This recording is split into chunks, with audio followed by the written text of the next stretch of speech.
Farming is not new to Iowa, but an increasing number of women are entering this field. In fact, no other male-dominated industry is experiencing such a rapid influx of female involvement than farming.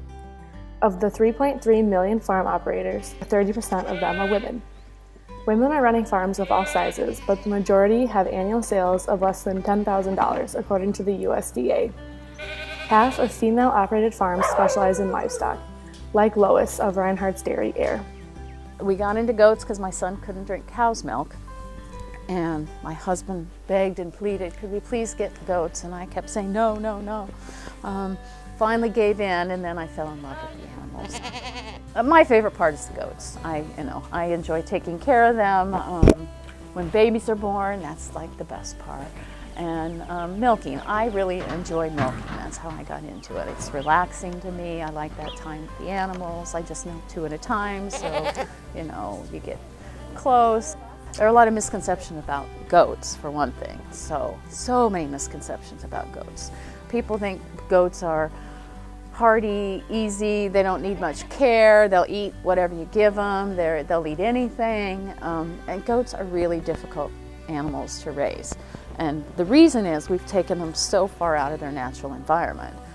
They're mountainous, arid, terrain leaf eaters, and we want them to eat on pasture and take care of themselves. And anyway, a lot of people think goats are easy, but you're not, are you? No, you're not at all.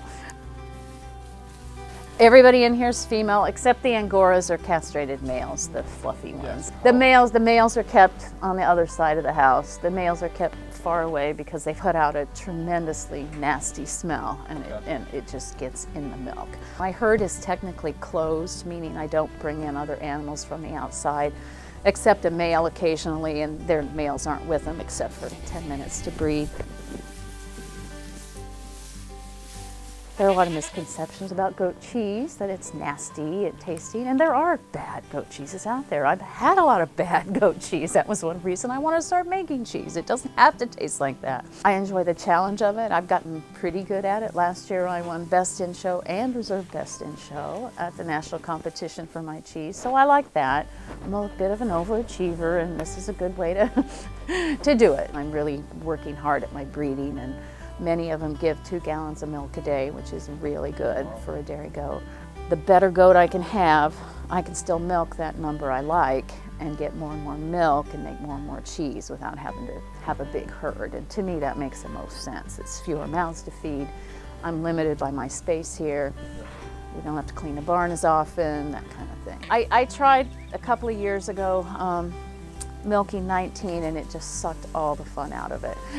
As it is, it's like 16 hours a day, 7 days a week. And to add more work to it, I just hired more help, and it really didn't pay off, and it wasn't fun. With this number of goats, I'm milking 9 right now. It's wonderful. I've been in the house by 10 o'clock every night since we started, which is really, really good. I think a lot of people have gotten so far away from this that they crave it, and a lot of people are wanting to come back. I think there's going to be a lot of people wanting to try it. And I think that'll, like any business though, it'll successfully weed out the people that have the endurance for it, because it does take a lot of endurance. But I don't think the market's going to go away anytime soon. People seem more and more willing to spend the money for a quality product. I'm fortunate to live in an area where there's about as many women small farmers as there are male. Don't get too big too fast. Don't get excited about the demand and everybody wants your stuff, and don't give in and say, okay, I gotta make everybody happy, because you'll lose quality in the process. And like I learned, I didn't do this right away, but when I did, I learned that it's not as much fun. And other friends I've had that have done it gave in to that, and within a year most of them had shut down because it was just too much. They didn't enjoy it, it wasn't profitable, they just closed up. So know what your goal is to start with. And my goal was never to be big. It was always to be 10 to 15 goats, and stay true to that. Not all female farmers raise livestock. Some, like Jennie, grow produce, a more traditional farming activity. She specializes in the growing of tomatoes and considers herself a leader in her field. There was a connection to food, obviously working in the restaurant industry all my life, and then being able to be the person who was raising a product, and then that was my on-farm income, and then I was working in a restaurant at night. And at the time it was great because I could farm during the day, and then when it gets dark out, you can go work at night. And so then I started serving the food that I was raising and seeing kind of how that built this culture and community and the people that I was around. And I started doing downtown farmers market. And I started realizing that the people that are going to the downtown farmers market are also people that came in and ate at the restaurant the night before. It's this food community that was being built. And when I got into it, it was about 2008, 9. And to see all of the people, young and old, that have been part of the food community and being able to bridge the agriculture piece with it was fun. It is fun. I remember when my first year that I grew and I was selling, and I was taking a class up at Iowa State which was called Grow Your Small Market Farm. The class teacher, she gave me the best piece of advice ever. She said, "Jenny, I might recommend to you is that instead of growing everything, find one thing to grow and grow it well and become an expert."